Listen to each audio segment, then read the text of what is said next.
Disculpe, sabe que yo soy de básica, pero estoy en media o es lo mismo.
Y si empezamos de nuevo.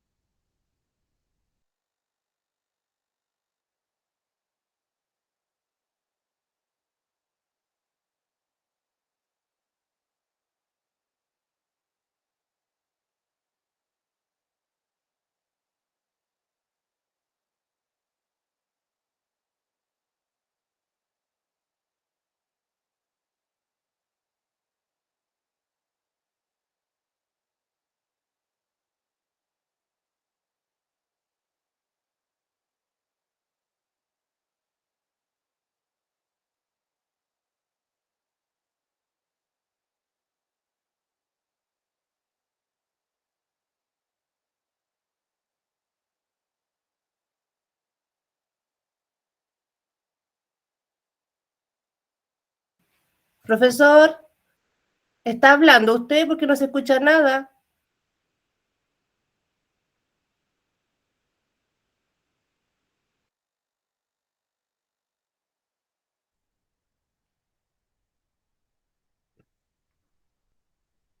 No ¿Me se escu- escucha la clase. ¿Me escuchan?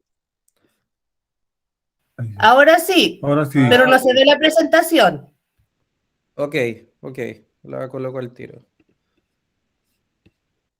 Gracias por avisar, que a veces uno no se da cuenta. Profesor, ¿esta es la media o la básica? Que yo no tengo idea. ¿Dónde me conecté? Primero y segundo medio. ¿Cómo lo hago para conectarme en la básica? Tiene que contactarse con el coordinador. Él tiene todos los enlaces para el resto de las clases. Ya, muchas gracias. Ok. Bien, lo que estaba señalando entonces eh, es que la célula es la unidad básica de todo ser vivo y estamos hablando no tan solamente de nosotros como seres humanos, sino que también todo el resto del reino animal, todos los vegetales, otros reinos como los protistas, ya que en este caso son los hongos, inclusive microorganismos como las bacterias, que también están formados por células. Y anteriormente señalaba que el objetivo de esta clase es principalmente estudiar las características más importantes de esta unidad básica, su estructura, sus propiedades, qué funciones cumplen, ¿ya? Qué roles desempeñan, ya que como unidad básica, en primer lugar, está estructurando todos los tejidos que forman parte de nuestros órganos, ¿ya? Y al estar estructurando nuestros órganos, también son parte de los distintos sistemas, como lo es el sistema circulatorio, el sistema respiratorio, sistema nervioso, entre otros. Y finalmente, el trabajo mancomunado de todos estos sistemas forman lo que es un organismo. Nosotros, como seres humanos, una planta o cualquier tipo de ser vivo es un organismo, ¿ya? Inclusive hasta los más pequeños, los que están formados por una célula, que son los llamados organismos unicelulares, como las bacterias, tienen en este caso las mismas características en cuanto a esta unidad básica, ¿ya? Y por allá en el siglo XVI, como aparece en esta diapositiva, un científico de apellido Hooke, Robert Hooke, fue el primero que a través de un pequeño dispositivo bastante rudimentario, que fue uno de los primeros microscopios que se utilizaron para la observación de estructuras, eh, pudo observar a través de este microscopio pequeñas células de corcho. Ya sabemos que el corcho es una estructura que viene de un árbol, en este caso es un vegetal, y observó las primeras células de tipo vegetal. Lo que él pudo describir ya fue como estar observando, señaló un pequeño panal de abejas separados por distintas paredes, ¿ya? Y que en su interior se evidenciaban también distintas estructuras independientes unas de otras. Eso es lo que pudo observar entonces eh, Robert Hooke, quien fue el primer científico quien describió la forma de una célula. Existen muchas teorías, pero sin embargo, la más conocida es la famosa teoría celular, en donde acá tenemos distintos postulados que aparecieron en base a las primeras observaciones de esta unidad básica de los seres vivos. El primer postulado señala que la célula es una unidad morfológica, o sea que forma o estructura todos los seres vivos, ¿ya? Eso quiere decir que todos estamos formados por esta unidad básica. Otro postulado señala que toda célula deriva de una célula precedente. ¿Qué significa esto? ¿Ya? Que toda célula o todo ser vivo finalmente nace a partir de una célula o de otro ser vivo preexistente, ¿ya? Esto echó por tierra algunas teorías como la teoría de la generación espontánea, que indicaba que la materia orgánica o la materia viva en este caso, aparecía de la nada. En base a este postulado, eh, como señalaba, echamos por tierra inmediatamente esa teoría, ya que se necesita, en este caso, una célula preexistente o un ser vivo también preexistente para dar origen a otro de las mismas características. Otro de los postulados indica que la célula es la unidad más pequeña que se le puede llamar vida.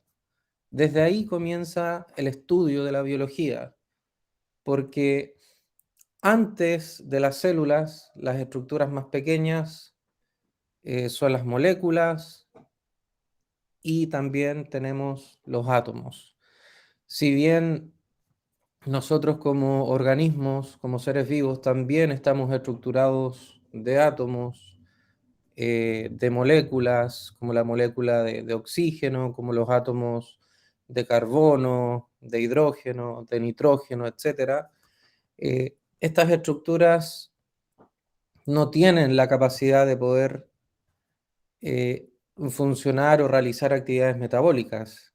Es la célula, ¿ya?, la maquinaria básica que permite finalmente poder estructurar los tejidos, los órganos, la formación de los sistemas y finalmente permitir el funcionamiento de un organismo.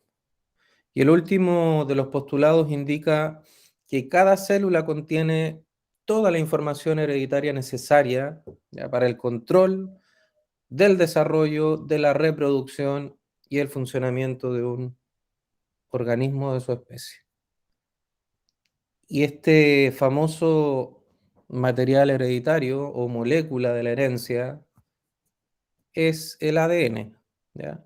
Veremos que esta molécula está almacenada en un organelo, en una estructura que está al interior de la célula, el cual se denomina núcleo, ¿ya? Algunas de las características, en este caso, de esta unidad básica de los seres vivos: cada una de las células se alimenta por sí sola a través de toda la alimentación que nosotros consumimos a diario. eh, Todos los nutrientes, como las sales minerales, las vitaminas, los carbohidratos, los lípidos, eh, son finalmente absorbidos a nivel intestinal, viajan a través del torrente sanguíneo y llegan a las distintas células de nuestro organismo. Eso les permite poder dividirse, poder crecer, poder desarrollar todas las actividades metabólicas correspondientes. Toda célula también tiene una función específica dentro de un organismo. Es por eso que podemos señalar los distintos órganos y los distintos sistemas que forman parte de un organismo. Células especializadas como por ejemplo las células nerviosas o neuronas, que tienen la función de poder transmitir, en este caso, eh, todos los impulsos eléctricos para dar respuesta a los distintos estímulos, ya sea del medio interno o del medio externo. Las células que forman parte del músculo cardíaco, ¿ya?, que son células que utilizan constantemente una alta concentración de energía, ya que se encuentran en contracción y dilatación durante toda la vida, desde la formación de este órgano tan importante que es el corazón, hasta que finalmente deja de latir, ¿ya? Son movimientos totalmente involuntarios que no podemos controlar, y mientras estamos despiertos o estamos dormidos, independientemente de lo que estemos haciendo, este músculo cardíaco está en constante trabajo, ¿ya? Permite también eh, generar señales, ya sea químicas, electroquímicas, para poder iniciar la producción de algún tipo de proteínas, ¿ya? Tenemos las famosas glándulas endocrinas que forman las hormonas y que funcionan en base a señales químicas que llegan directamente de estructuras como la hipófisis, el hipotálamo, que son glándulas alojadas en nuestro cerebro, ¿ya? Y además, una de las funciones más importantes es que permite la evolución de todos los seres vivos, ¿ya? A medida que va pasando el tiempo, van pasando los años, todos los organismos deben ir evolucionando sí o sí, deben ir adaptándose a las condiciones ambientales que en este caso nuestro planeta nos impone. De lo contrario, acá se aplica la teoría de la evolución de Darwin en base a la selección natural, que señala que todos los organismos que se adaptan a las condiciones del medio son aquellos que van a sobrevivir finalmente. Los que no se adaptan no evolucionan y por lo tanto van quedando en el camino, ¿ya? Van muriendo. Esas son características importantes de estas unidades básicas como son las células. Las células las podemos clasificar, en este caso, dependiendo de, entre comillas, la antigüedad, ¿ya? Que tiene cada una de ellas. Y existen dos tipos, ¿ya? Tenemos las células procariontes o también llamadas procariotas y las células eucariontes o llamadas eucariotas. ¿Cuáles son las células procariontes? ¿Ya? Estas células son las células más primitivas, ¿ya? Las que aparecieron en primer lugar, pero no por ser más complejas que el resto, ¿ya? Y en este grupo de células tenemos las famosas bacterias, que son las más conocidas. Son mucho más pequeñas estas células que las que veremos posteriormente como las células eucariontes. Tienen características bien definidas. Por ejemplo, eh, no tienen un núcleo definido en donde almacenar su material genético. Por lo tanto, este material genético está disperso en el interior de la célula. No posee organelos membranosos, como sí los posee la célula eucarionte. Estamos hablando del aparato de Golgi, de los retículos endoplasmáticos, de las mitocondrias, etc. Además de tener una membrana plasmática, que es lo que permite limitar el interior y el exterior de una bacteria, ¿ya? Y aparte de tener una pared celular, existe una estructura llamada cápside o cápsula bacteriana, ¿ya? Lo que les permite protección, ¿ya? Lo que les da, en este caso, eh, mayor capacidad de sobrevivir a los distintos ataques con medicamentos, y también tienen la capacidad de poder desplazarse, ¿ya?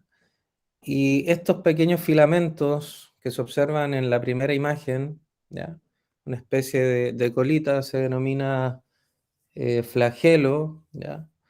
Y en este caso permite que las bacterias puedan moverse o desplazarse en el medio de los fluidos de un organismo, ¿ya? Esas son más o menos las características de estas células procariontes, ¿ya?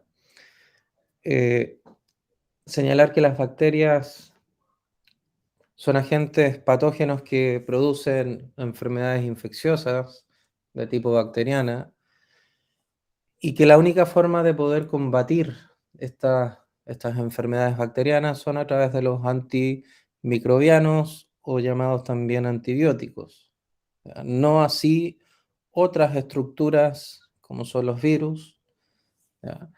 Y en ese caso solamente se utilizan los famosos antivirales. Por eso hay que tener bastante claro el tipo de infección muchas veces que podemos contraer, porque hoy en día las bacterias se están haciendo bastante resistentes a los distintos antibióticos. Y está más que claro que hoy en día estamos viviendo una situación bastante compleja, producto de las enfermedades respiratorias, ¿ya? Eh, en donde podemos ir desde una simple gripe, ¿ya? Hasta una enfermedad bacteriana como la neumonía producida por bacterias.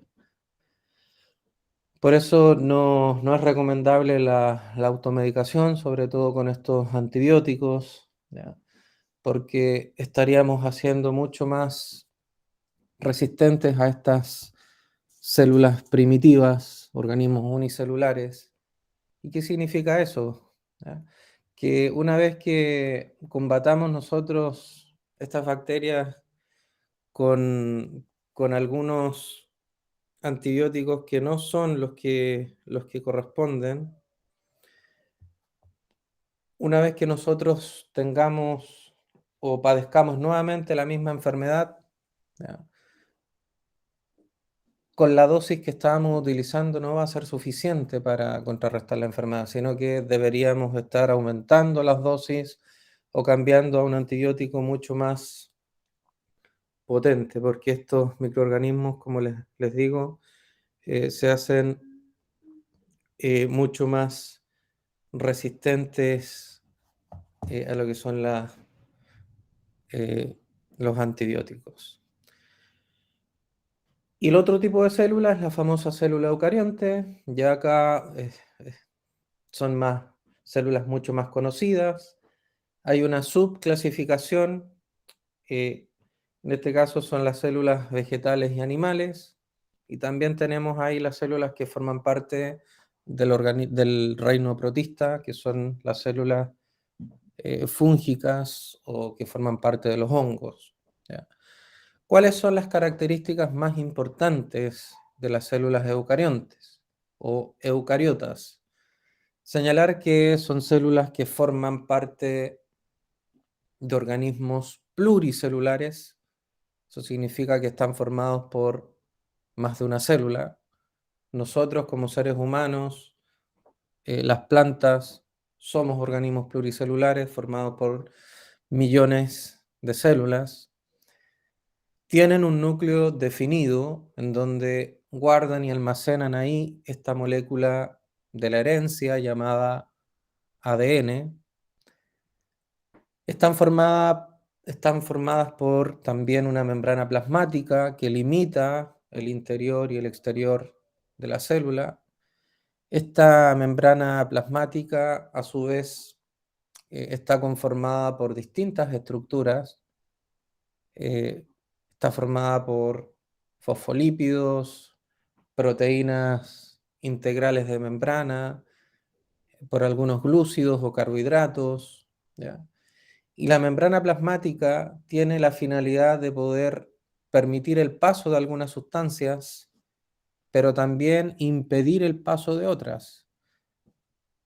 Es por eso que es una especie de membrana semipermeable que solamente permite el paso de cierto tipo de sustancias, ¿ya? Y de ahí que existan distintos tipos de difusión, ¿ya? Distintos tipos de paso dependiendo de las moléculas o sustancias que quieran traspasar esta membrana desde el interior al exterior o viceversa. Y finalmente tenemos el citoplasma, que es el interior de la célula, que está formado por una sustancia gelatinosa y que tiene la particularidad de poder albergar todos los organelos, ¿ya? Ya nombramos algunos anteriormente, como las mitocondrias, que tienen la función de poder producir las moléculas energéticas, ¿ya? Llamadas ATP, que significa adenosín trifosfato. Tenemos los ribosomas que participan en la síntesis de proteínas. Tenemos el retículo endoplásmico liso y rugoso. Tenemos el aparato de Golgi, tenemos los lisosomas, ¿ya? Tenemos los peroxisomas, entre muchos otros. Y debemos diferenciar algunas características de lo que es la célula vegetal y animal, porque si vemos en este caso u observamos la estructuración física de una planta con la estructuración de un ser humano, por ejemplo, dictan mucho de parecerse, hay muchas diferencias. Y es que las células vegetales, aparte de tener una membrana plasmática, también tienen una pared celular, ¿ya? Lo que les da en este caso la turgencia o rigidez que se necesita para poder formar, en este caso, un vegetal. Hay organelos que son específicos de las células vegetales, y en este caso tenemos los famosos cloroplastos, ¿ya? Y los cloroplastos son aquellos organelos que participan, los organelos que capturan la radiación solar, el dióxido de carbono, y a partir de estas moléculas inorgánicas forman oxígeno y forman una molécula orgánica como producto, que corresponde a la glucosa. Además, otra gran diferencia es la presencia de una vacuola, pero de gran tamaño, que contiene muchas enzimas digestivas, sales minerales y agua, ¿ya? Y hay que decir que las plantas en su totalidad están formadas por entre un 70 y un 80% de agua, y es debido a que estas famosas vacuolas, que forman parte de cada una de las células vegetales, contienen grandes cantidades de agua. Las células animales también tienen vacuolas, pero son mucho más pequeñas y en gran cantidad, ¿ya? Y también contienen o almacenan, en este caso, el agua.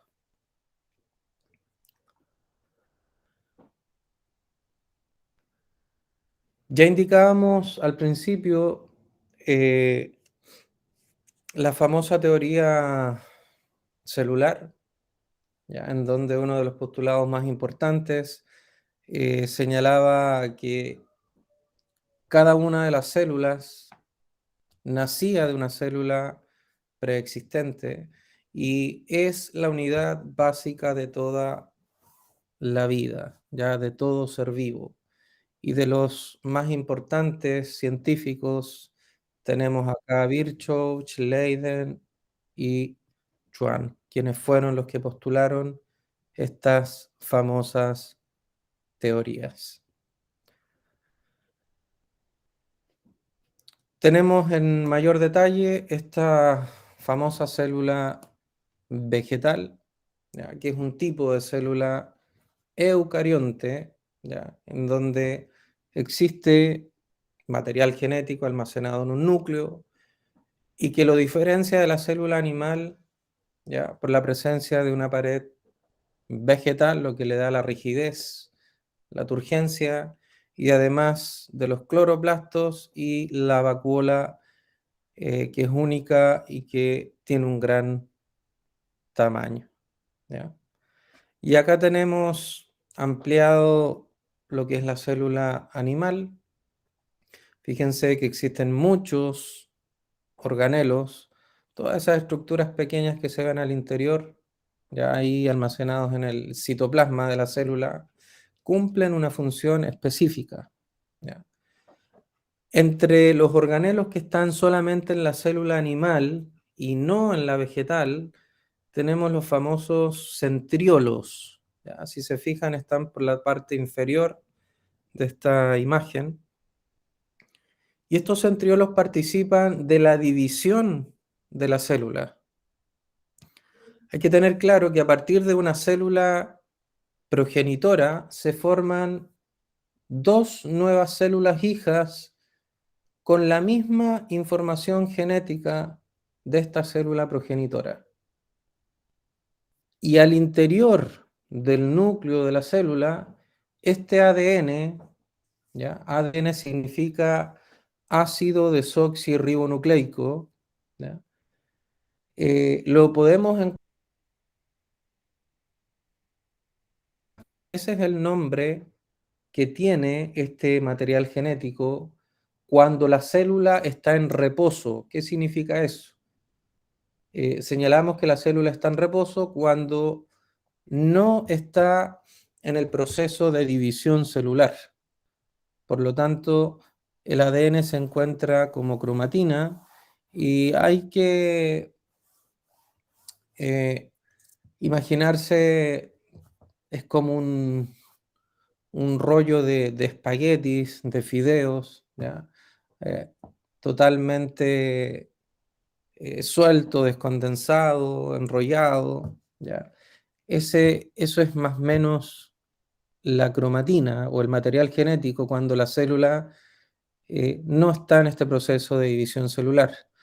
Pero cuando entra en el proceso de división celular, en la llamada mitosis, así se llama este proceso de división, esta cromatina se condensa, ¿ya? Eh, gracias a algunas proteínas llamadas histonas y forman los famosos cromosomas, ¿ya? Los famosos cromosomas. Y los cromosomas simplemente están formados por material genético condensado y cada uno de los cromosomas tiene en su estructura diversos genes. Los genes también corresponden a material genético, pero solamente son secuencias de nucleótidos, ¿ya? Eso es un gen, es una secuencia de nucleótidos que permite, en este caso, o da la señal para la fabricación o producción de una proteína específica. Y nuestro organismo o nuestras células están formadas por miles de genes y cada uno de ellos cumple una función importante o desencadena o da la señal para funciones tan importantes como, por ejemplo, el poder combatir las células cancerígenas, el poder producir ciertas proteínas que estructuran nuestro organismo, nuestro cuerpo.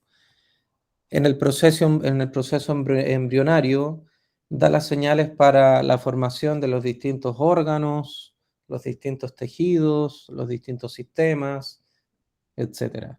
¿Ya?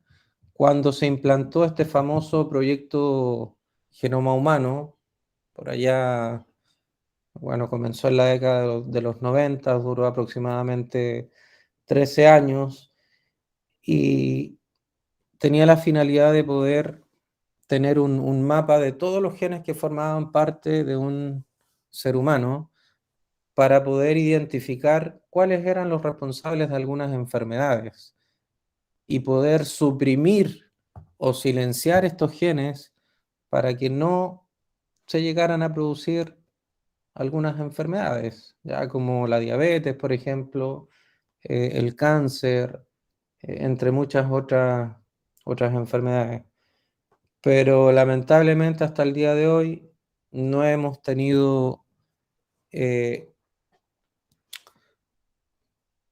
una investigación que pueda dar finalmente con los genes que generan estos tipos de enfermedades, ¿ya?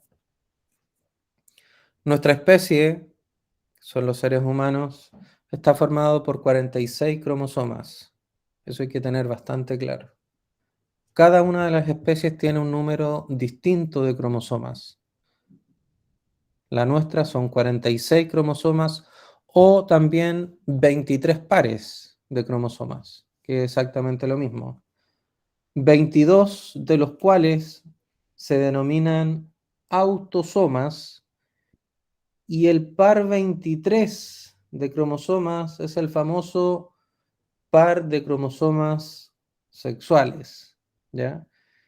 En donde están identificados por dos letras, X e Y, y cuando una persona es de género femenino, está formado, o sus cromosomas sexuales están formados por XX, y cuando es de tipo masculino es XY, ¿ya?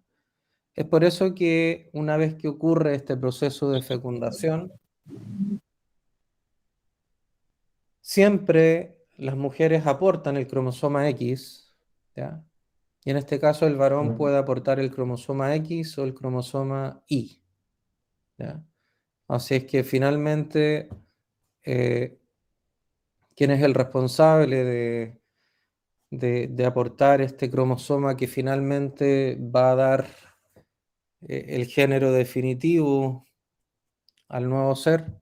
Es el varón, porque la mujer siempre aportará el X, que va a permitir en este caso el poder tener un nuevo ser de género femenino, pero existe un 50% de probabilidades de que el varón aporte el X o el cromosoma Y o Y, ¿ya? Así es que por ahí si tienen solamente niñas o niños, el responsable es el varón, ¿ya? Es el que aporta finalmente el cromosoma que señala en este caso el género de un nuevo ser.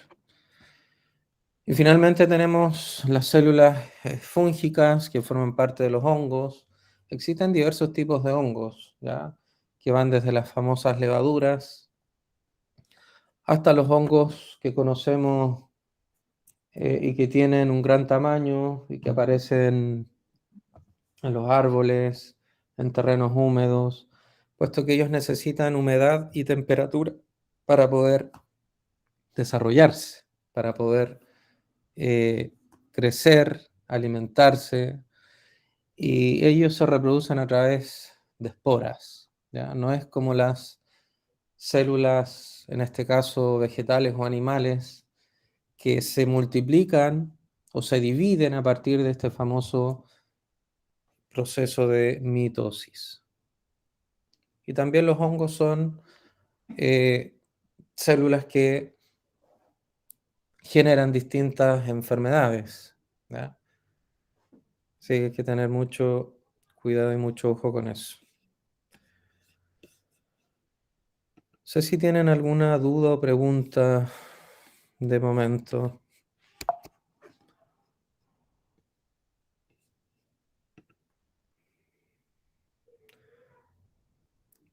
Creo que dejé de compartir pantalla.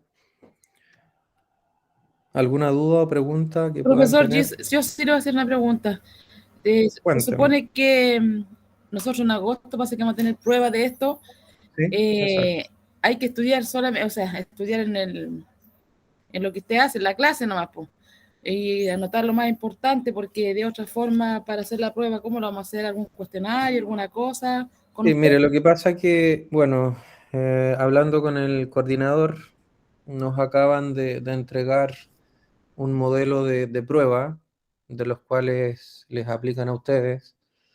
Así es que en algún momento se las vamos a enviar, ya las vamos a responder, también enviar respuestas para que vean más o menos de qué se tratan estas evaluaciones, en lo que se enfocan, porque estamos claros de que con todas las clases que hemos tenido, fíjense que son cerca de 7 módulos y cada módulo tiene 2 o 3 unidades. Es imposible poder abarcar en 45 minutos semanales o cada 2 semanas todas las unidades que nos implican en este caso poder entregar para que tengan o apliquen una buena evaluación, ¿ya? Pero como le digo, vamos a enviar esas pruebas, vamos a tratar de dar respuesta a esas preguntas y ver en qué se centran mayoritariamente estas preguntas en las distintas asignaturas, ¿ya? En ciencias naturales, en historia, en matemáticas, en lenguaje, etcétera, para que ustedes obviamente aprueben estas evaluaciones. Muchas gracias, profesor. ¿Ok? ¿Alguien más? Sí, yo, buenos días, Sí. profe. Profe, mire, nosotros sí cuando recibimos los libros, vienen los tomos de los libros que estamos, Exacto, sí. aquí los coloco, claro. Hay varias respuestas que uno puede ir, yo creo, podría uno ir llenándolas, yo creo, porque así lo sale más fácil después como para ir aprendiendo más, porque yo igual trato de hojear todos los libros, que es lo que más puedo cuando usted está en clase. Claro. Entonces sería conveniente ir respondiendo también esas preguntas, porque La igual idea son... es que ustedes puedan ir, no tan solo, bueno, no tan solo quedarse con la clase, ¿ya? Sino que, como dice usted, tratar de ir eh, estudiando a lo mejor de los mismos módulos que les entregaron, los textos, y todas las inquietudes que puedan tener durante a lo mejor los días si es que tienen tiempo de poder leer, las vayan haciendo acá mismo en clase y uno puede ir respondiendo esas dudas o preguntas que vayan teniendo.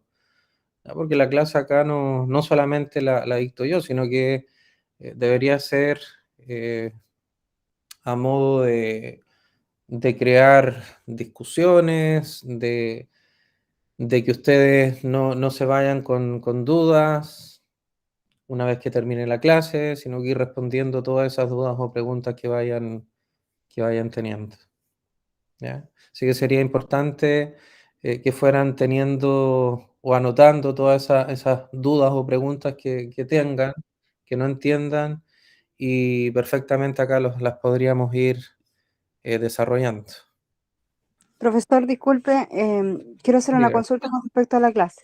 Bueno, Ujú. lo que yo entendí es que, por ejemplo, el hombre aporta el cromosoma, o sea, este asunto X o Y, Sí, así ¿cierto? es. Ya, y Ujú. resulta de que si es X vendría siendo mujer, Así es, sí. sexo del bebé, ¿cierto? Ujú. Y si se coloca el Y, vendría siendo hombre, Perfecto. Ujú. ¿sí? Sí, Ah, ya. porque Ya, el sexo puede ser hombre o mujer solamente. Sí, hombre o pues. mujer, claro. Es que Como la yo mujer solamente, voy a lo que ¿ya? ahora, por ejemplo, hay mucha identidad de género y todo eso. Sí. Por eso, pero en Lo tema que, que no sé, pues no entiendo en eso. lo que pasa es que, bueno, sí, estamos claros que existe mucha identidad de género, han aparecido eh, mucho- muchas subdivisiones, entre comillas, por señalar un concepto, pero esas identidades muchas veces se dan en base al desarrollo de la personalidad que va teniendo el ser humano a lo largo de su infancia, ¿ya? De su adolescencia. Sin embargo, hay estudios que han señalado de que muchas veces, genéticamente hablando, ¿ya? Las personas vienen predispuestas para tener un género femenino o masculino, genéticamente hablando. Cuando hablo de genes, estoy hablando de la estructuración física, ¿ya? De que vienen con sus genitales para ser un varón o ser una mujer en este caso. Pero psicológicamente es todo lo contrario a lo que genéticamente se ha formado, ¿ya? Por lo tanto, ahí hay una disparidad en cuanto a lo que se tiene con lo que se piensa. Por eso muchas personas optan finalmente por pasar de un género a otro, por realizar algún tipo de operación para cambiar eh, sus genitales en este caso. Y como les digo, científicamente eso está comprobado. Así es que, bueno, en este caso, como yo les digo, podemos venir genéticamente predispuestos para, para ser una mujer o un hombre o un varón, pero sin embargo, psicológicamente no es así. ¿Ya? Y por eso es que existen en este caso algunos choques o disconformidades de una persona con su cuerpo, con el género que posee. ¿Ya? Entonces, esta identidad de género es algo psicológico. No tan solo psicológico, por eso le digo, lo que pasa es que, bueno, la naturaleza es netamente, es bastante objetiva en este caso, y a nosotros nos implica o nos entrega una identidad de género única, ¿ya? Pero que finalmente eh, no es la que corresponde a una persona, ¿ya? Y fíjense que lo psicológico también está bastante conectado con lo genético, ¿ya? Porque hay genes muchas veces silenciados, ¿ya? Que no entregan información, ¿ya? Eh, pero que sin embargo en otras ocasiones entre comillas, se silencian y aportan información a través de señales químicas o señales eléctricas y podrían en este caso indicar o implicar la producción o también de hormonas, como por ejemplo la testosterona en el caso de una mujer, progesterona y estrógenos en el caso de un varón, y que implicaría finalmente que se desencadenen reacciones metabólicas que no debería, en este caso, tener un varón o una mujer, porque son del otro género, ¿ya? Sí, hay que tener claro que las mujeres producen cierta cantidad de testosterona, porque la testosterona es una hormona vinculada netamente a como es el tema de la voz, la aparición del vello y todo eso, pero producto de problemas hormonales también las mujeres producen, en este caso, grandes cantidades de testosterona. Eso no quiere decir a lo mejor que esa mujer está o vino predispuesta para ser un varón, ¿ya? Porque muchas veces hay un desorden hormonal que genera este tipo de situaciones, ¿ya? Y que son controladas por especialistas, que en este caso son endocrinólogos, ¿ya? Pero hay otras ocasiones en que eh, se alteran estas producciones hormonales y eso se da producto de un tema netamente genético y que predispone a una persona a tratar de cambiar de un género a otro. No sé si hay alguna otra pregunta o consulta.